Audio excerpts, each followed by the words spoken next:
Welcome to the Port Charles Update with your hosts, Powered by Mish Riverside and Mel. FM.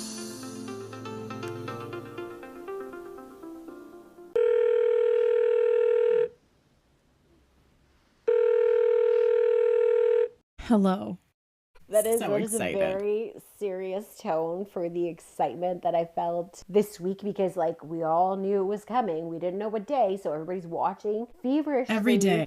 Honestly, guys, this was a real trial to me. And my most favorite trials are fictional, right? There's soap too. trials and like literally pins and needles, everything. Okay, so let's start at the very, very beginning. The beginning, Okay, guys. we all know how we feel about Drew, but let me tell you, I did not know that I could just literally be that disgusted.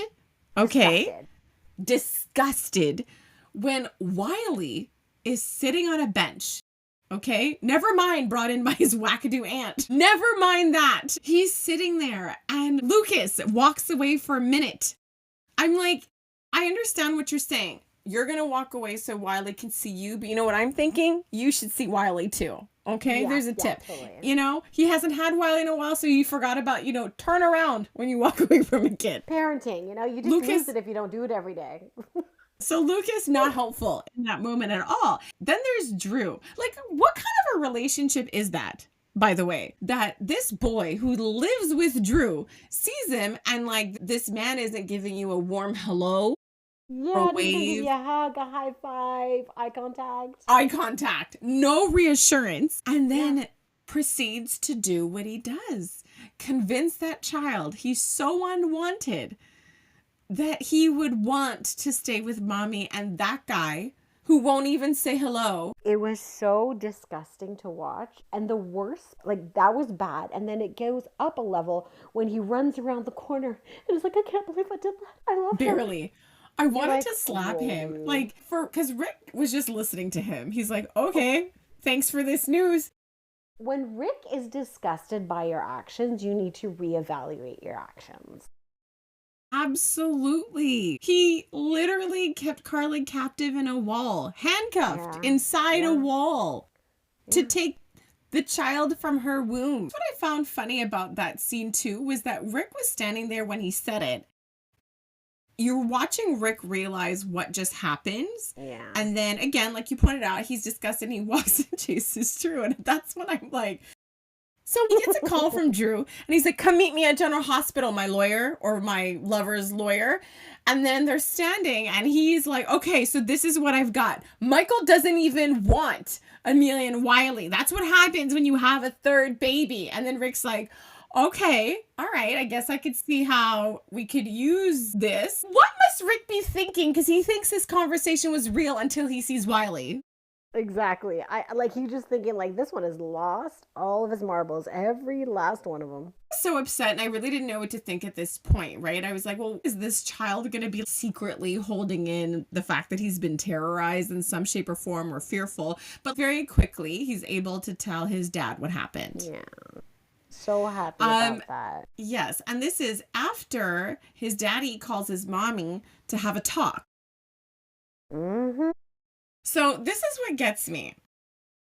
Willow Tree is talking with her mom, okay? And she's going over the fact that Michael wants to talk to her and all that stuff, okay? And she's very comfortable with the idea of working alongside this Michael, the Michael she knows. But at the same time, how fickle is she, right? I like Michael from last night. I don't like Michael from early this morning, so therefore I no longer want him to have his children. Okay.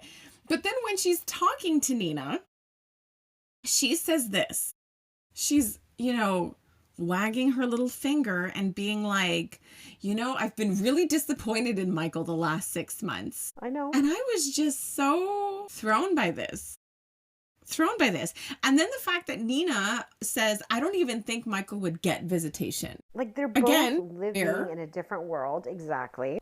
So, I can understand maybe you think you're going to win, but I just don't think that Nina believes that deep down. How could you? She's been rolling her eyes the whole time when they were discussing strategy. Okay? Yeah. She's not really had faith in anything, but she hadn't said much. And look, I really, truly hope I mean, they delivered so far, right? So I hope that in Yes. terms of Willow's journey, wouldn't that be quite a conversation?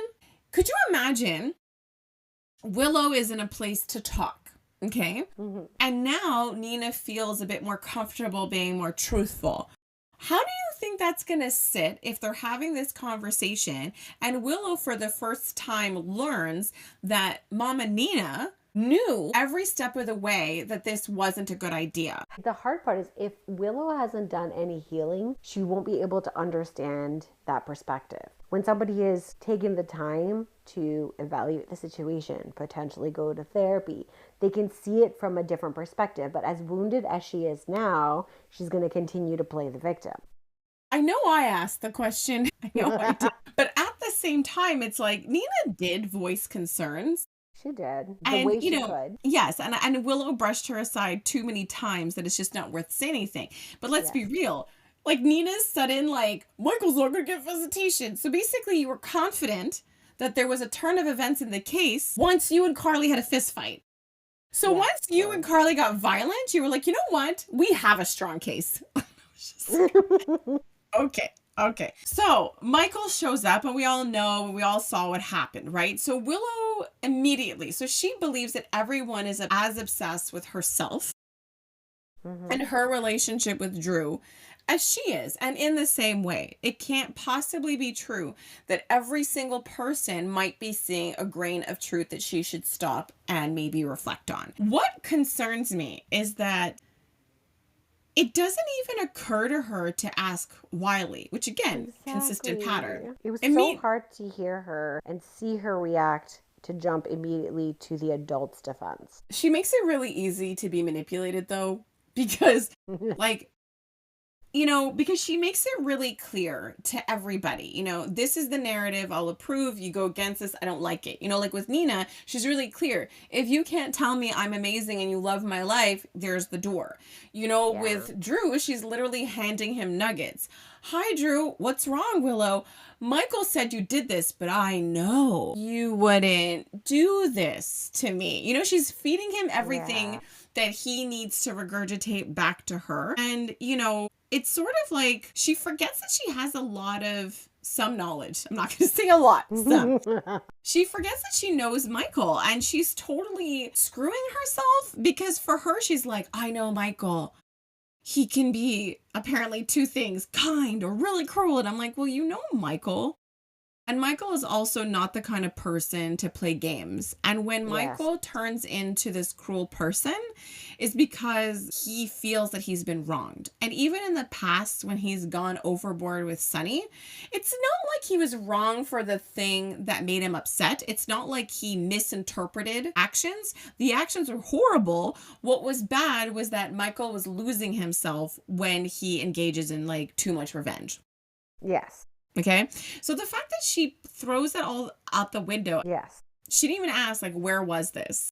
Yes. No follow questions. None. I mean, look, her narrative is pretty tight and she makes it very clear. And on that day, there was only her, I think, who testified, who went on the stand. Yes.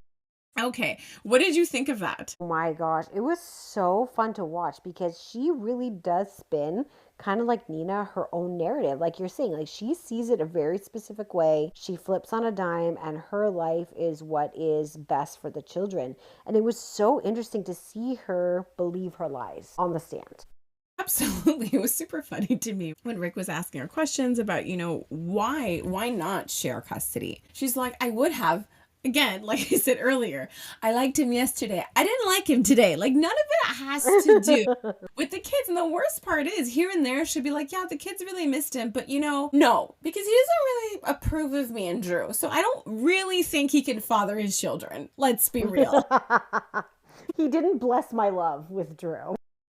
It's bizarre. Look, I think Diane did a really good job. When she was on the stand, what I can say is I think that Diane did a really good job of just making the trial, because it wasn't about their affairs. Like, you guys, cheat as much as you want to. I think Diane brought the picture back and made it really clear about the choices that you made as a parent, not so much your affair. Exactly. Right? Like, have the decency to do it at a hotel. right? Well, Not right, the love kids' who you playroom. want. Exactly. Love who you want, where you want, just not on top of the kid's bed, in the playroom, things like that. Or don't move in with your lover right away, you know? Try not to erase their dad with their dad's uncle. She was trying so hard to make her fantasy real. And as long as Michael was out of the picture, it was the closest she could get, right? This Yeah. fantasy world where she never did anything wrong and she just has this family. Like Willow was really, really careful about making sure she only saw the reflection she wanted. That's why it was so disorienting when Michael came back. In this case, the judge, all of it, like this is where Willow has to face herself. So yeah, she annoyed me on the stand. I think Diane did a good job. I think maybe I wanted her to go a little harder. Me too. But it was still good. It was still satisfying because I felt pretty confident after Diane's cross. Okay, so here's the thing. I did not feel confident because new Michael's face is not in the opening credits. And he was talking about firing up the jet and leaving. Yeah. Yeah. I mean, honestly, it would have been really odd if we'd come all this way and the saga continued, you know, and we've talked about this, right? Willow had to literally break. It's necessary for her character, absolutely necessary for her character to kind of continue to grow and evolve. And so I liked the little last minute, I mean, I guess, freak out, right? Like trying to throw us off, you know, watching Michael plan to take the kids and leave. But to be frank with you, if I were Sasha, I can kind of understand, even though you're on good terms with Michael, why you might be afraid, because he can legit plan to steal your kids. Because Jason's like, yeah, I can arrange a visit with Sasha and the baby whenever you get settled. I'm like, that's terrifying. That's super. I don't know if they're thinking about the message that sends to like Sasha, but in that moment it felt a little scary. But no, I did agree with Carly, the whole you're going to be a fugitive. And I think it was important to have, I guess you can say, you know, for her to play devil's advocate to try to make sure Michael didn't put himself as risk. But we all know put in certain situations, you would do anything. Yes, absolutely. Anyways, I was confident this was not going to be needed. Okay. And oh gosh, the day of the verdict, I was so careful. I think around lunchtime, I made sure I didn't go on socials. I didn't go. I'm dying to know the verdict. I'm literally coming home on edge because I'm not going to watch this until the children are in bed. Okay. Yes. I'm not going to watch this until my nice meal is ready and we're watching this. I was like freaking out, edge of my seat. You? And oh my God, this scene, like, especially, like, I love the way they did it. And I don't remember any other trial like this where they actually talk about, like, where the car goes and that she gets to keep her clothes. I did want to know about Lila's ring. So and funny. I'm sure, right? Like, I'm sure a lot of people wondering, like, okay, what does that mean for this ring that she has in her possession currently that we want back in the rightful owner's hands? But I love that they gave that breakdown of, like, the art. Like, it just made it, like, every word she was saying just sucked me in even further into this final big where do the kids end up. Yeah, it was an interesting lead up, and you're right, we've never seen it that way, because even when the judge was talking, I'm like, oh, this is the divorce, she's granting the divorce. Like, I was just like going through it too, just so stressed out. But I just thought it was so funny. I'm like, there has to be like a million jokes in there about her style, you know, just the fact that you're like, you get to keep your wardrobe, because I'm trying to think, who was Willow before Michael Wardrobe? Right? That teacher. Back and do a little fashion assessment. So part of me thought that was funny. Just like, wow, well, at least you got something. Okay, even though she's probably not going to need a wardrobe in air quotes for a long time, given where she's at. But even, okay, before the verdict though, she ends up, like, that's the thing. They make a point of putting them at the park together, but it doesn't last long. No.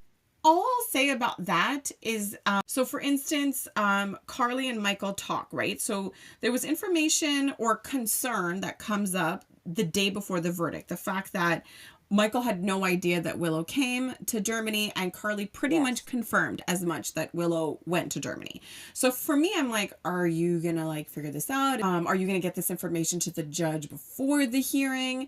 And then at the park, I'm thinking, okay, well, now that you guys are together, wouldn't this be the opportunity that Willow would have asked Wiley that question? Right.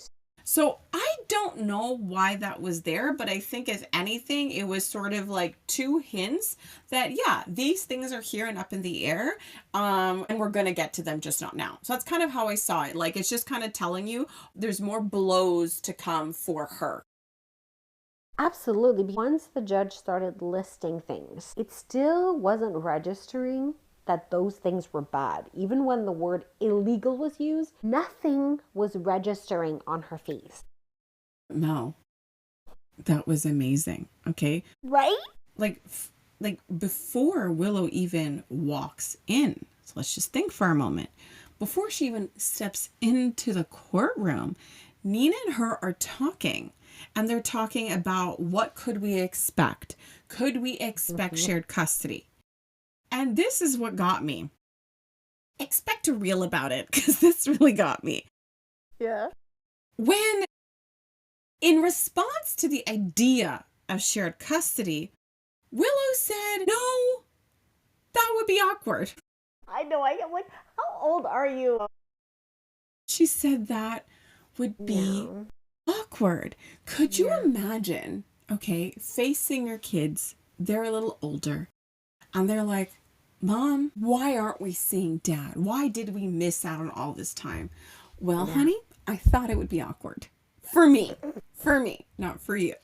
For me, actually. So like you pointed out, like this is what I assumed was getting through, right? Because we all feel a type of way about the situation, but the judge is looking at the facts, right? Yes. And yes, Michael cheated. Again, why would that weigh more heavily, even with the baby being delivered? What does that mean? Yes. You cheated harder? Like, it doesn't. You both did it. It kind of nullifies the two. The only issue is literally the parenting and how you handle this. With Willow, just to add to the kind of her whole being out of her mind, Michael had that one night with Sasha, but those two were on the same page. They understood how they got there, right?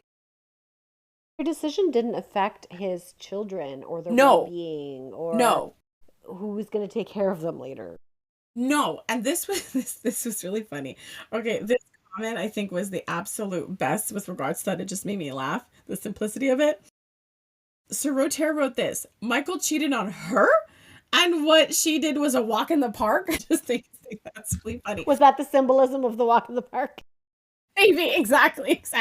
So again, everything you said about Sasha, but for her, again, Drew and her are convinced that this is more about affairs than parenting, right? Because they don't see any issue with like living in this make-believe land where Michael doesn't exist and they're trying to erase him. They think that that's okay to do because, you know, Drew decided that Michael is a villain. I want your wife.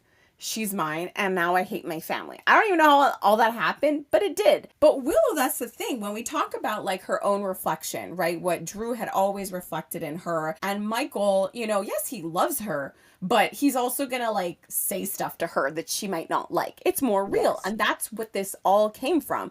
Like in Willow's mind, Michael cheated, she fell in love. In her mind, she's just helpless little thing, and she's the angel in the story, and love conquers all. She couldn't possibly be human. She can't possibly be like all of the other humans that might feel disconnected, right?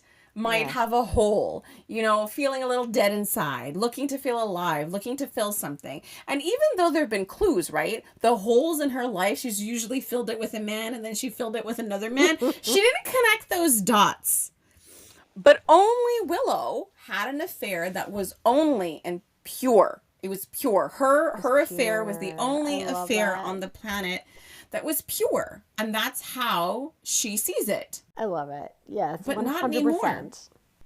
I mean, probably longer. I'm hoping everything the judge said echoes in her head for a long time, because I think it's going to take a minute for her to process. But like you pointed out, the judge started itemizing. And it was so beautiful to watch it listed, because there's such an uncertainty, right? Even early on when Diane was strategizing and you hear it listed out, right? And then the whole Corinthos clan feeling a little insecure about the whole Sasha thing coming out, really understanding that this was really touchy and pivotal because, look, let's face it. I think the whole situation with Drew is bad, but it's not like extreme where they're both like these horrible people. Like Willow's not a horrible person, but clearly in this moment she can't think for herself, and we all know that. Yes. And that's the thing too, like Willow, like if you're going to start to have an affair, you're going to tell me it's just this pure love that's calm? Everybody knows how intoxicating that beginning is, right? She couldn't help herself. Like you're telling me, you know, at the beginning you weren't overly consumed, and even afterwards playing house, like she's obviously very in her little love bubble, all those feelings, that high.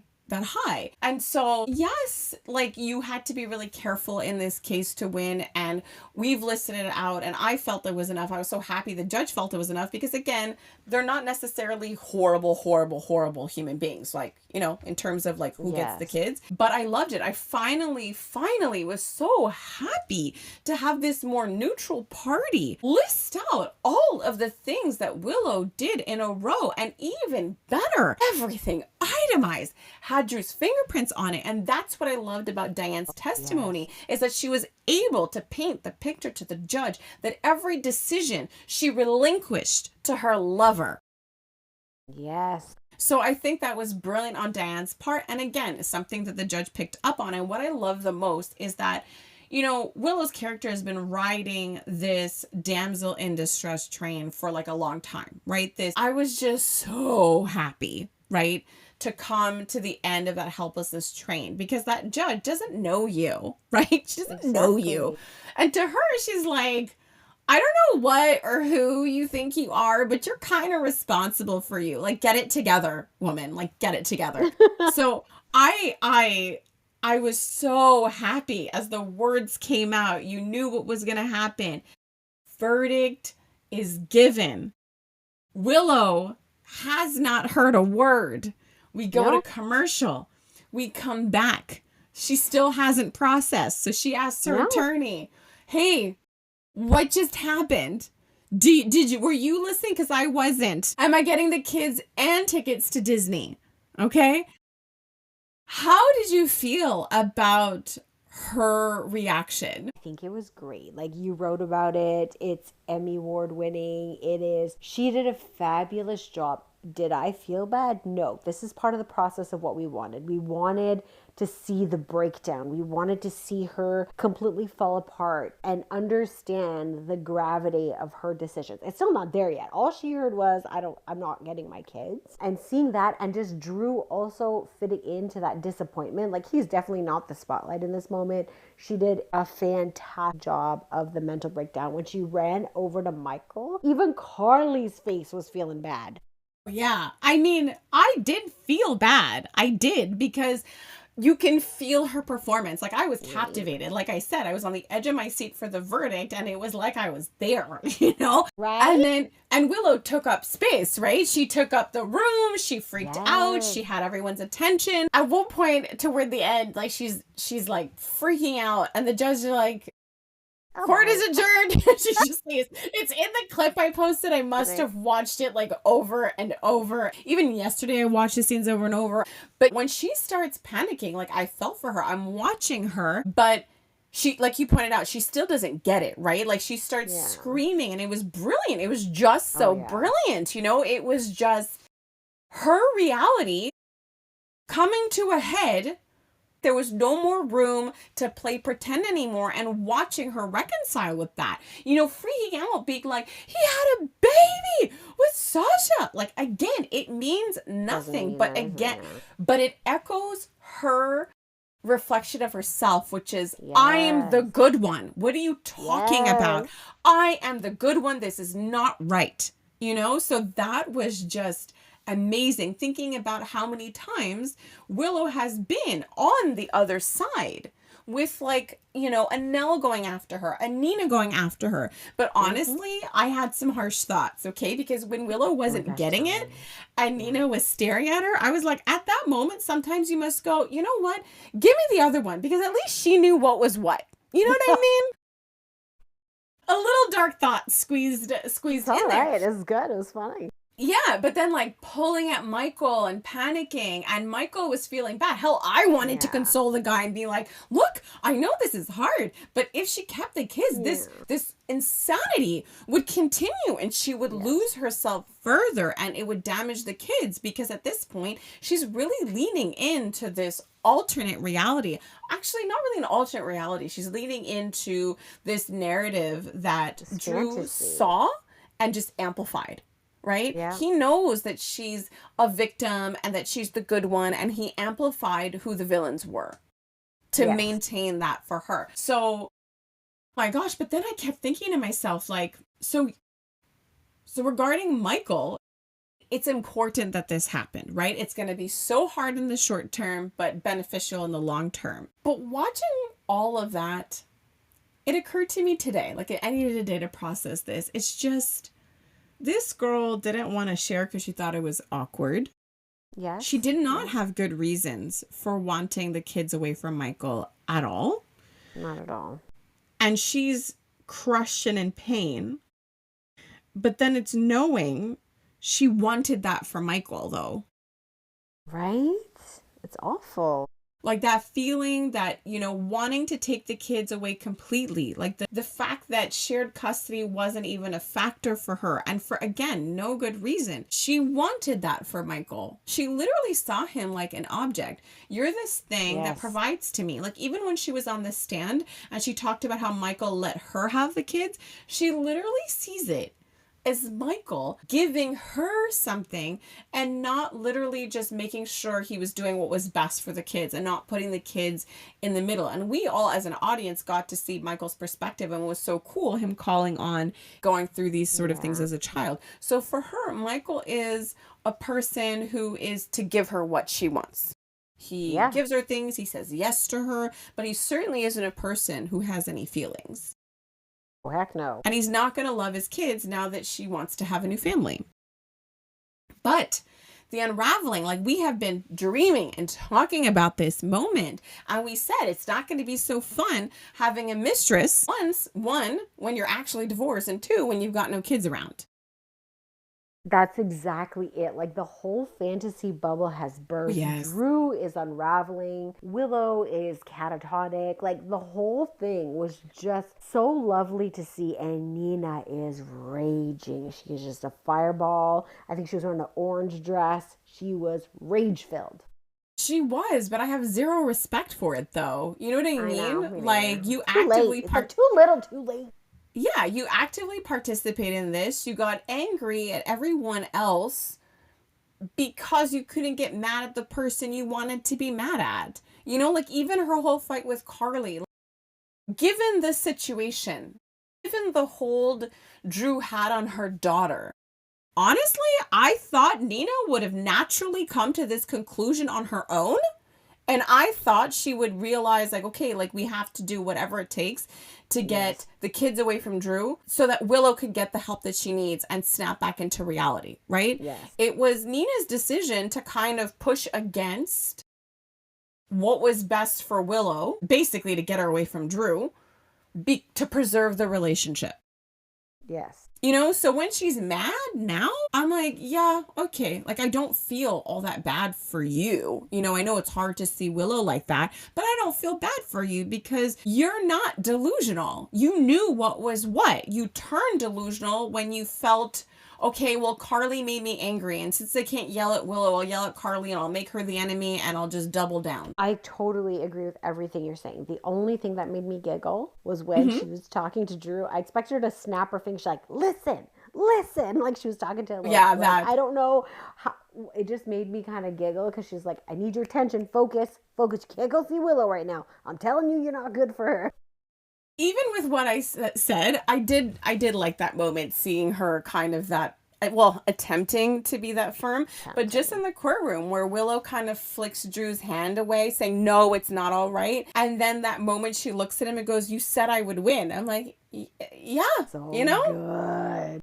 And as much as everyone right now is just so upset, like particularly Sunny and Jason, you know, in today's episode, just saying like, this is on Drew, this is on Drew. I mean, yeah, like Drew did damage. But even when Willow says that to him, you said I would win. Yes. I'm like, yeah, like, well, I think you're going to have to take some responsibility, Willow. And like right now we see she's at that stage where she's in shock. Her bubble has burst. And Yes. she's in that phase of how did this happen? And of course, and understandably, she's going to be looking outward, right? So it's going to be like point, until eventually it hits closer to home. Exactly. And it's going to be so fascinating to watch because they were battling something together. They were fighting with everybody for love, but that made their whole world break down. What does it look like now?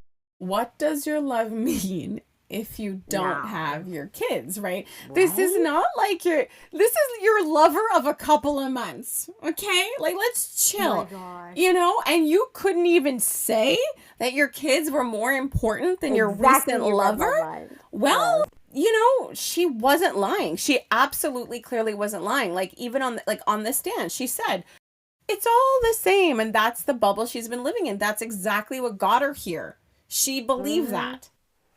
Yes. And she thought that there was a world where that would work out. And I loved it. Just really recognizing the way in which she disregarded Michael's parental rights. She wants her rights to be respected, calling them her children, but she tried to erase Michael from theirs. And I love that finally, like even today, when Martin had that talk with Drew, had to reiterate this point. What did you think? Trying to turn someone seeking medical treatment into child abandonment? On what planet did you think that would work? And Drew still looks confused. He's still confused. Like, it's kind of like he's hearing facts, right? So he's like, so maybe now I should dump her. Like, what do you think? Her life's imploded fully? After her life has completely imploded, I'm gonna abandon her. I think this is the best thing I could do right now. Yeah, like maybe this is the time I should ask if she's better off without me, right? And I think that in this catatonic state, I'm thinking. Yeah. She might be. And it's been a long time, right? Since Laura, I believe, catatonic states. Oh, yeah. Anyone else? It's true, eh? I don't think so. So it's been a while. So, like, I'm curious, is she gonna be in a catatonic state for a while or just be unwell and capable of, let's say, engaging in some therapy? I want like the inner dialogue, like what we kind of saw in her last scene, like her being still freaked out, but the slow-mo replay and her piecing things together. I kind of liked that. Oh, that is interesting. If they go that route, right? Even if she's in a catatonic state, it might be interesting having her go back and do a replay or hearing certain bits. Either way, I think it's going to be fascinating, right? Like if you continue with this pace and you continue to focus on the story the way that they have, right? They did all of this. They gave us exactly what we all wanted and needed. I'm pretty confident that we'll get the pacing on this because she's unwell, but I feel like they showed us, a bunch of secrets came out. We got the verdict that, I think everybody kind of wanted and what Willow's character actually needs. But we have more to come, right? She has to recover. And there's a whole bunch of other secrets that are going to need to also come out slowly during this whole recovery process. Meanwhile, Drew is like, I think I know how to help, and let me call Jason and send a deal to the nephew. I think for me, what's fascinating is watching to what degree like people really just hear and see what they want to see. Like when Drew is talking, it's like Michael's evil. But now that he wants a different outcome, he's like, you know what? Michael can be kind. And you're just like, wow. Meanwhile, Michael is just Michaeling, right? Like, he's just who he is. And he is capable of putting the kids first. He's telling the kids, I hope we can see, mommy soon. Yeah. He is not erasing Willow. He's taking the kids from her. It's necessary right now. But obviously, he's going to work to connect them. Like, he didn't mind connecting with Willow or having her around the kids without Drew. Exactly. That was never the problem. So I always thought that once Willow, I don't know, like lost the kids or friction or something ended with Drew, I guess I just saw that, okay, well, Willow is slowly going to see what she's missing. She'll slowly see Michael with Sasha and then kind of like want him back. And maybe we would see her in like stalker mode But we Yes. also have the Nell factor, right? She's not just any twin, she's Nell's twin. Exactly. So it's like there's so much room to play, like is this a Willow that rebuilds? And that's already cool, right? Who she's gonna be after something like this. But then there's that soap opera factor of her being Nell's sister and what that means to her, because she can go a little Nell. But now I think she might try to murder Drew. Okay, so a lot of people, I've been reading all the our page, other pages, and there's quite a bit of chatter about that as well. It's a very cool concept, like to bring that full circle and kind of like a whodunit. So to see her kind of cross that line, because exactly for the reasons you said earlier, like she's the good one. She sees herself in this good place. All of a sudden she's deemed this bad person. How far is she going to go down this rabbit hole of what it means to be, in air quotes, bad person? It's the last thing you just said. Damn. It's just, we talk about Willow seeing herself as the good person, and already this is bad. Like the place she's in right now. Mm-hmm. Because she already thinks she can identify with Nell. Because she was feeling like victimized and she was feeling targeted. Yes, but it was just really interesting where you said, she gets to experience what it is to feel like a bad person. So that's kind of interesting, the concept that to take her through the whole range of this angelic version, how she sees herself.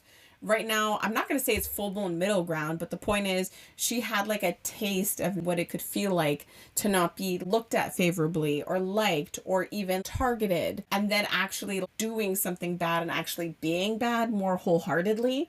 Like Nell was bad with conviction. Oh yeah, I loved it. She knew what she was doing and she's fine with it. But that's why you can respect that. Like you can respect an Obret. You can respect a Valentine. You can respect a Nell. I just couldn't with Nina. It was like, decide. You want to do bad things? Cool. Own it. I just don't like the not owning it part. The dilly-dallying, like pick a side. Dilly-dally. That's literally the word that was in my head. Oh my gosh, the whole thing was so exciting. At the court, Jason showed up for the verdict, and that triangle, right? There's Michael and his parents, Carly and Jason. Yeah. And Sonny's not there. He's busy. Do you think there's a bigger reason?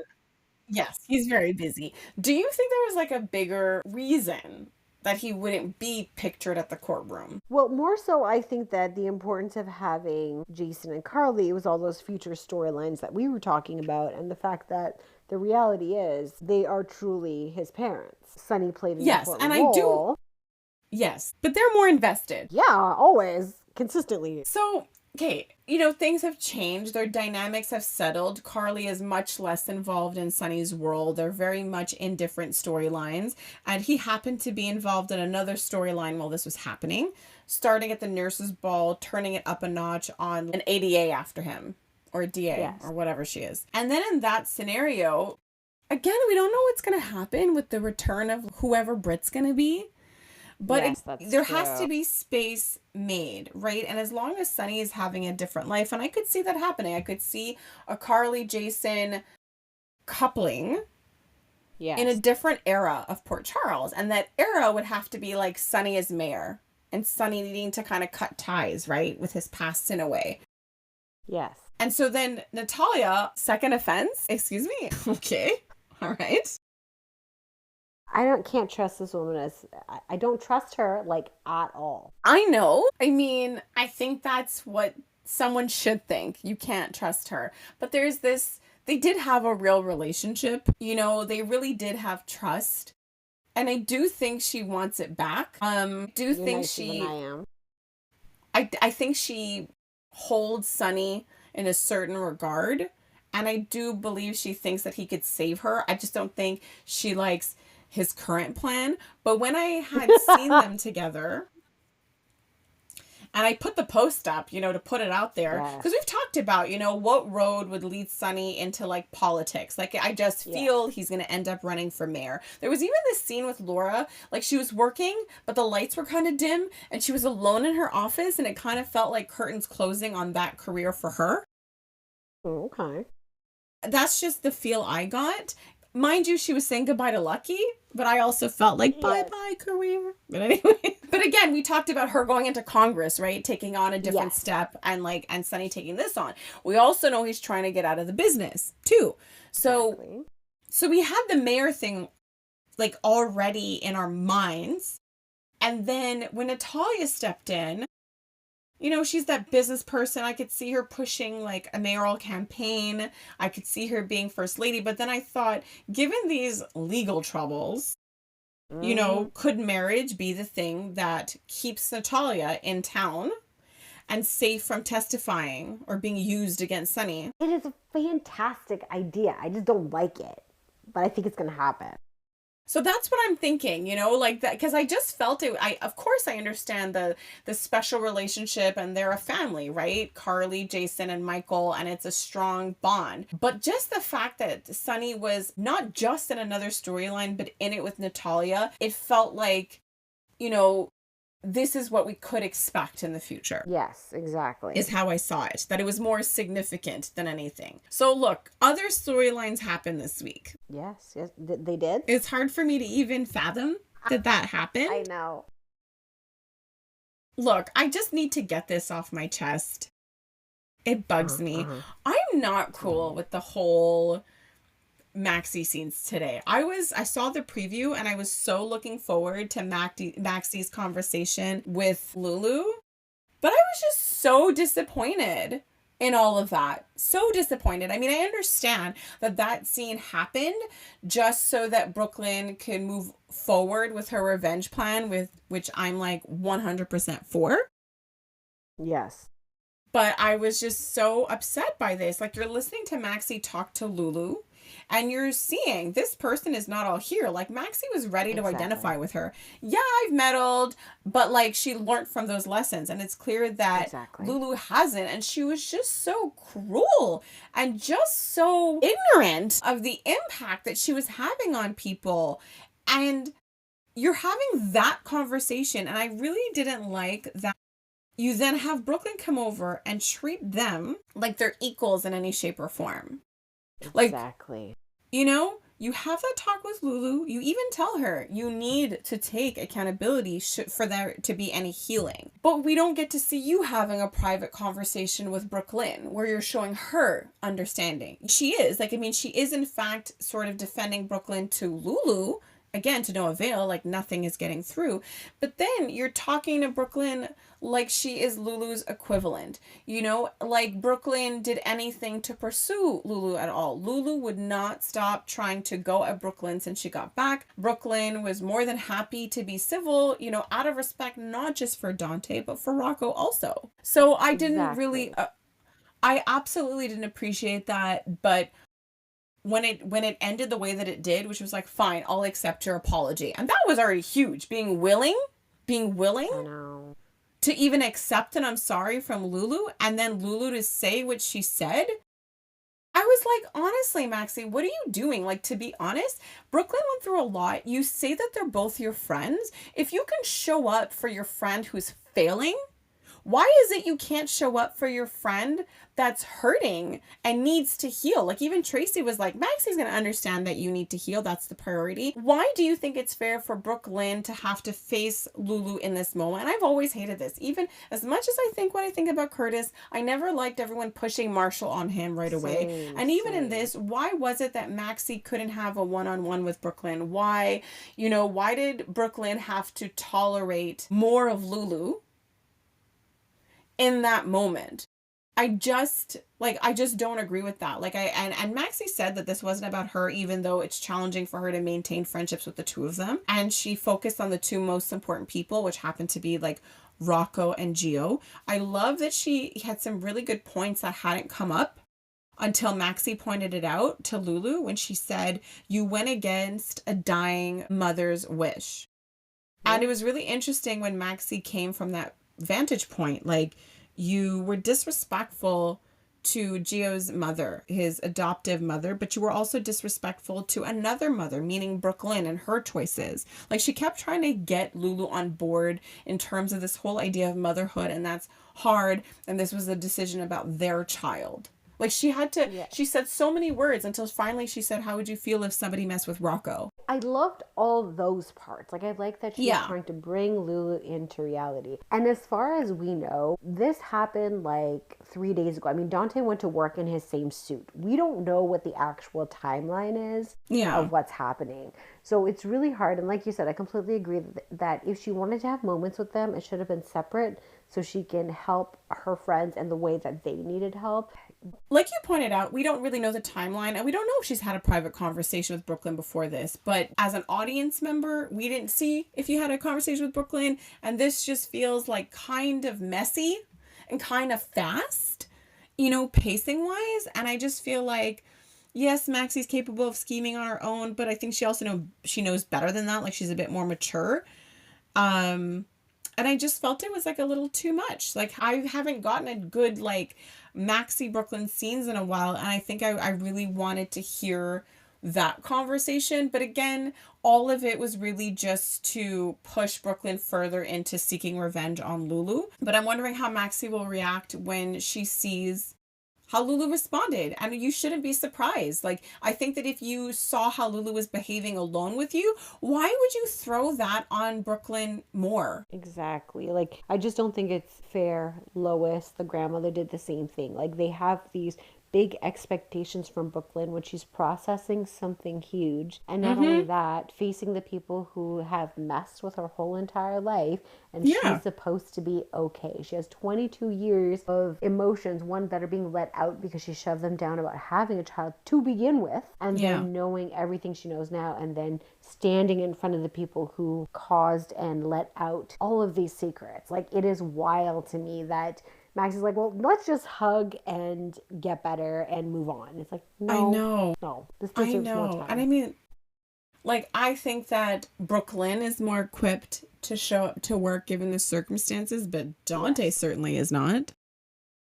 Oh, that was horrible. That was absolutely, and it is in those moments I'm like, yeah, you Lulu need to like run away and go away. I know, right? It's like, I miss Sam because Sam really did make you a better man, because when they first started having scenes together, he was always a jerk and she was always calling him on it and she reined him in. So I really miss that. But it's just like Dante can understand where Chase's loyalties lie, and it's like he's having a lot of feelings, and it just bugs me. It's like, be a grown-up and don't come to work, okay? Be a grown-up and understand that you get Chase's perspective, but you're angry. So go deal with your feelings. Like, I understand this is a big deal, but why do you think Chase has to hear all about it? Like, again, very Lulu of him. But what I am happy about is the way that Chase stood his ground. Yes, you are my friend. And absolutely, I would have wanted to tell you. But my loyalty goes to my wife first. Sorry, on this matter. And just the idea that this secret means that I would risk your life is ridiculous to me. If that's how you think, honestly, just find another partner. And if Anna was a better boss, she would force him to go on leave. Yeah, absolutely. Mind you, I forget sometimes that she has been good to Dante, that she was a mentor to him, because the conversation they had was not terrible. And I do remember there was an Anna that used to do that. They used to have like wise type mentor conversations. Okay. Not anymore, though. But she had those glasses on that made her look like she could give wise advice. She was onto something, with this DA being interested in a DUI, but I'm just so surprised that she didn't make that connection. She's obsessed with Sunny. Natalia knows Sunny. This has to do with Sunny. I guess she's not that good. She's not there yet. That reminds me. So Christina, is showing us new and improved, not impulsive. This is her thinking things through. Matchmaking services by Christina. The one thing she had not used for her rationale that I was a little surprised about. Like, as loony as this all... I know. Yeah, it's like, why don't you reference... this is Ava's weakness. She's, I don't know, what do you call it? Like superficial or something like that. Like, she likes the younger guys. This is like the whole, like, the ego. She went for Morgan. She left that out.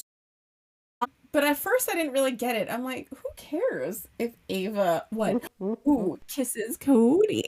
She's like, I'm not going to turn you in for murder because I kissed Cody and God forbid Rick finds out. I'm terrified. Like, what? I don't get it. But when they brought in the Elizabeth part, which was even funnier because Alexis was just losing her mind, being like, okay, that's great. You know, we're going to push Rick onto Elizabeth. And I get it. She's piggybacking on her mom's plan to create friction between Rick and Ava. I mean, everyone's on the line here, right? One person goes down, they all go down. Yeah. But I have to say this, when Alexis said, it is so clear to me that you have learned nothing from this, like nothing. And then I thought to myself, given that you're in this situation, Alexis, I could literally say the same for you. Right? Yeah. Anyways, look, now everything makes sense to me because Cody was looking a little different and now we know it was a seduction haircut.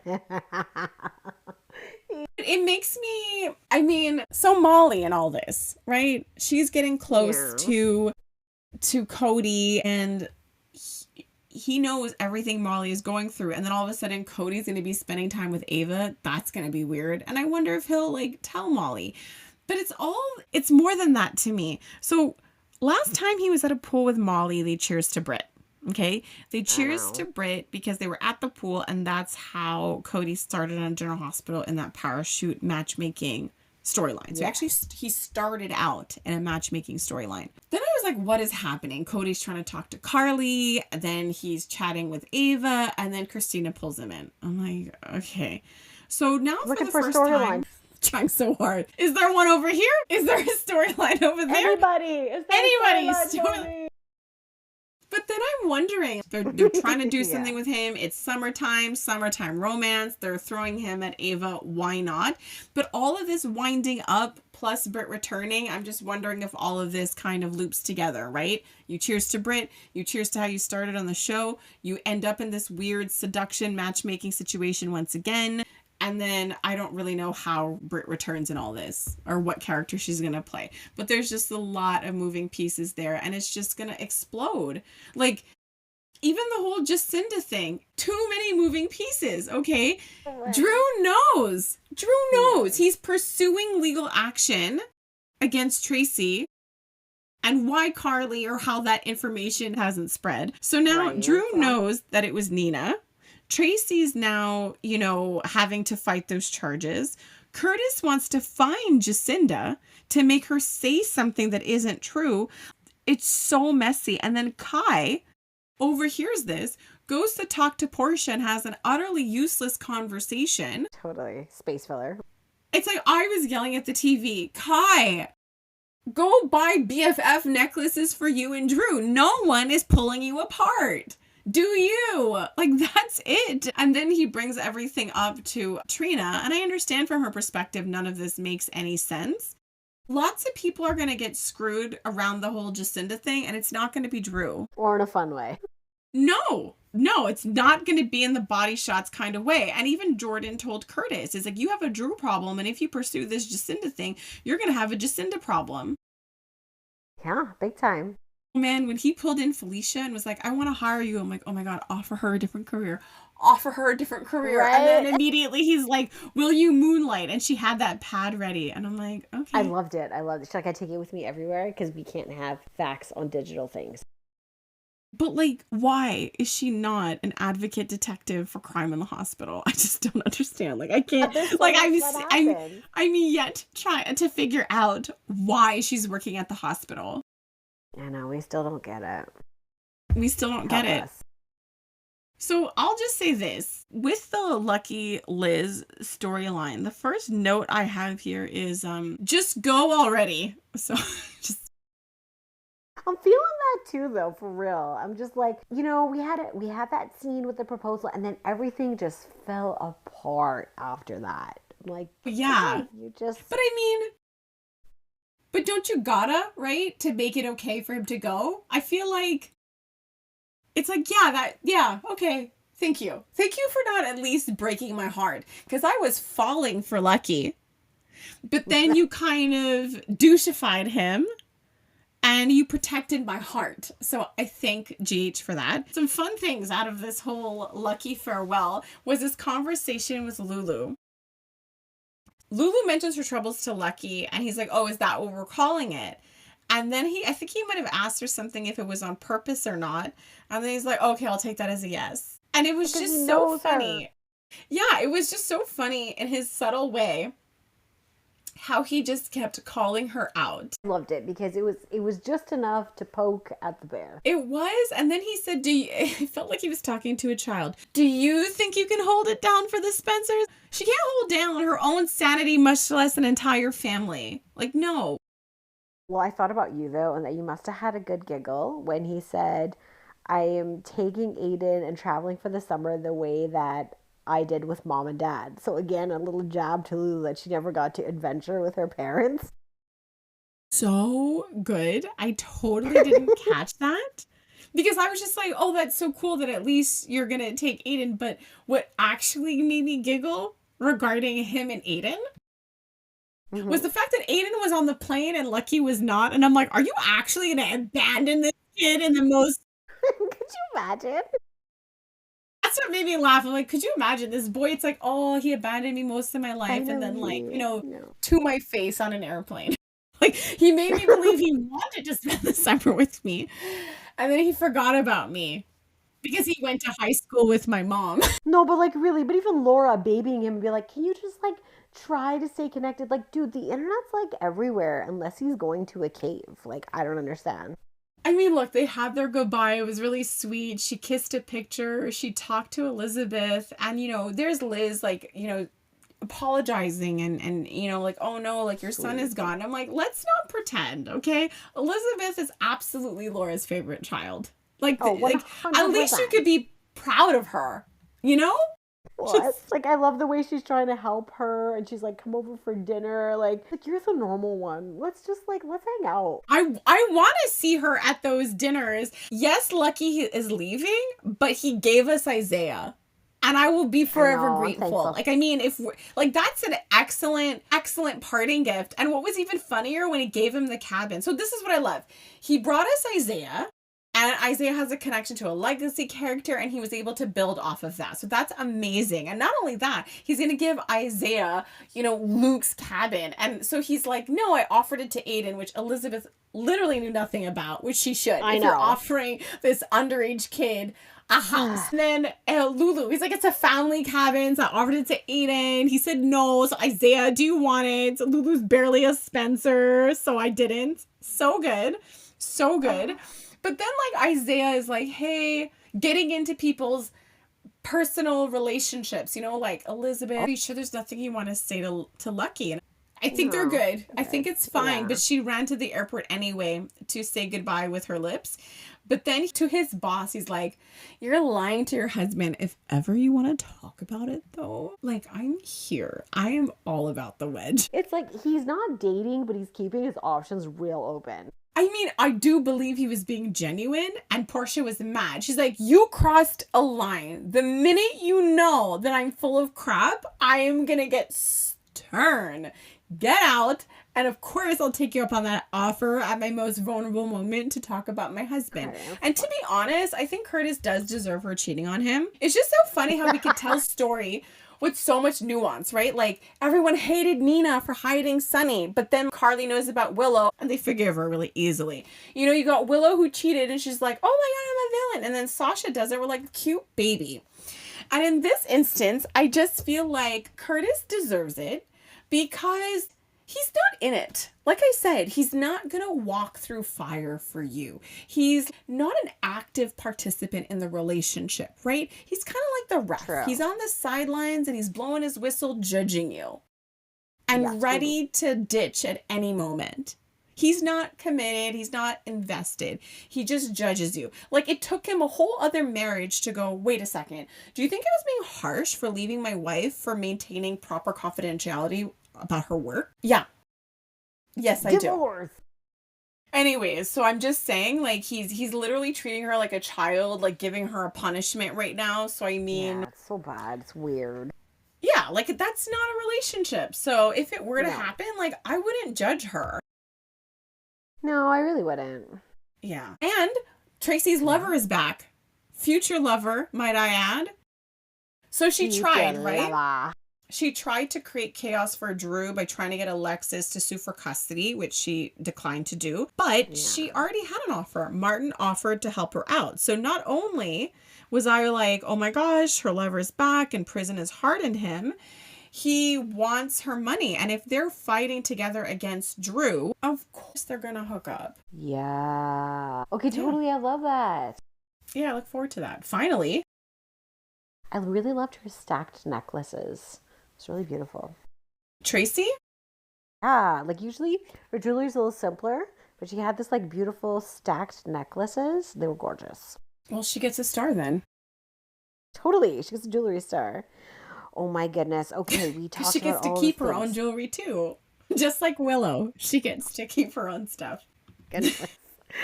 Okay, we covered all the things. We talked about all this stuff. Oh my gosh, do you have any favorite lines? No. Favorite moment? Can I give a favorite moment? Oh, 100%.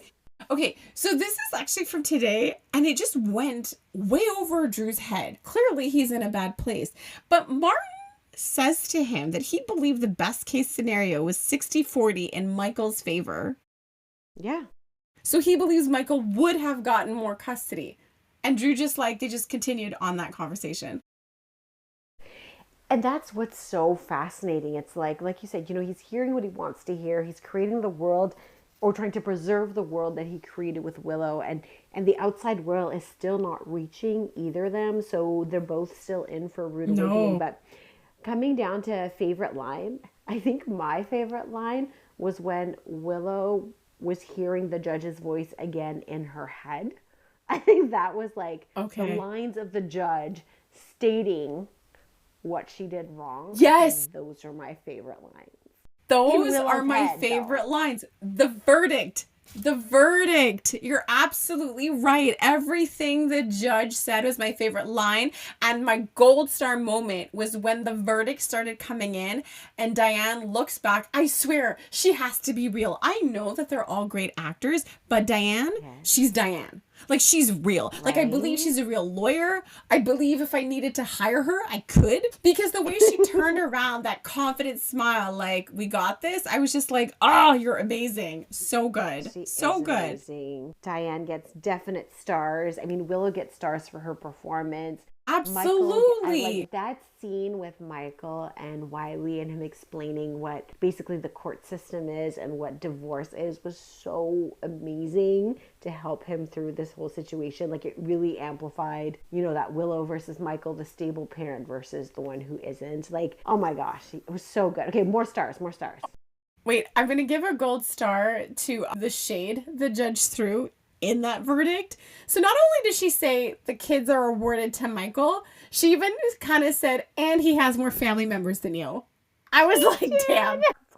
Just like, honestly, like, Willow did an amazing job. Like, I mean, to watch that scene and to be captivated, and like many of the comments said you were watching it over and over and over. It was just such an exceptional moment. I don't think we've ever had a custody case that people were as invested in this way. So honestly, just gold star to Willow, to everybody in that scene. So Jason, Michael, Carly, Diane, Nina, Rick, Drew. Like, even Rick was devastated later on when he went to go see Elizabeth. No, those scenes, they delivered. We were tortured for so long, and we were properly rewarded.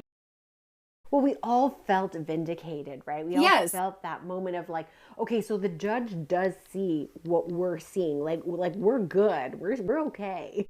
I love how everyone feels better that a fictional judge agreed with all of us. So we're like, yes, thank you. Thank you for seeing it this way. Life is, it's so much better now. Like, it was the highlight of the week. But could you imagine, though, now that the verdict is in, Michael is going to go home. His kids are finally going to return home. And then they're also going to be living with their new sibling. At the end of the day, it's like, then they're going to go visit their mom. Where's your chef? Where's the horses? Where's your main house? You know, it's just so crazy. Like once the kids get to go back home, you know what I mean, and get settled and fall in love with this new sibling, you know, that's gonna really push her over the edge. If she gets visitation and she walks in on Sasha, Michael, and her children and Sasha's baby, that's totally gonna happen. 100%. We're going to have one of those scenes where she's looking through that glass door, but apparently it's invisible from the inside to see out. Yeah. And she's going to see them having a big family moment. She's going to stand in the doorway for 30 minutes and then they're going to be happy. And then they're going to look up, be like, oh my God, didn't see you there because they're in our family bonding bubble. But hello. I want to say this, okay? This is not like a star. It's kind of like a wish. So I'm wishing on a star, everybody. Wishing on a star. It was just the moment with Molly and Dante. I would like to, because she said we could talk anytime. And part of me is like, yeah, I'd actually like to see that. You know, your family, you share a lot of the same views. You both work in law enforcement. Molly deserves to have a connection beyond Christina because, well, you know. And so she just, like, they're her family too. And I think I would kind of like that, seeing more of a connection and maybe seeing a Molly-Dante bond. Like we just said that, like, Sam was like a good influence on Dante. Yeah. And so... yeah, it might be nice for Molly to have a bit of her sister through Dante. Then, yeah, okay. Yes. Moving on. Like for Molly to bring out that lovely, like that more logical side to Dante than this like unhinged version of him. Yeah. Okay, so you know this question is coming. We had a lot of different categories. End of this show. What is your cutie pie moment? I did not think that I had one, but it turns out I did. Okay. I do have a favorite line within the cutie pie moment, and what I'm going to do is I'm going to lead into that with a moment before that I enjoyed. So I need to find a clip of Sunny to match with this, but when Gio says he doesn't want to hear it, you know, like Rocco is really like the whole talking about Dante probably, and then Rocco goes, "Can I just say one more thing?" And then Gio gives him the go-ahead with this nod, but the nod was like totally 100% Sunny. Yeah. And then the moment I thought was so cute was him kind of painting the picture. Look, you and we used to hang out. So if we were to hang out more, it wouldn't change anything. So that to me was like the cutest moment. Yeah, it was truly adorable. Like Rocco looked nervous, but he was just happy to have a brother and he acknowledged, you know, his brother of choice as well. So all very cute. Yeah, they're both innocent in all this. Yeah. And I do kind of want to see what this means, you know, moving forward with regards to the tension between their moms. And it's just funny though, because I realized that when Anna was talking to Dante, Gio's living with Anna. All right. Didn't come up at all. She's like, wait, what's going on? I'm living with your son, but what's going on with you, Dante? You're acting weird. I don't know like the whole story, guys. I'm just too busy working. Oh my gosh, folks. I literally cannot wait to see this Willow Drew downfall. I'm counting down to Monday. I will enjoy my weekend though. That's a wrap, folks. Have a fantastic weekend. Bye. Bye-bye.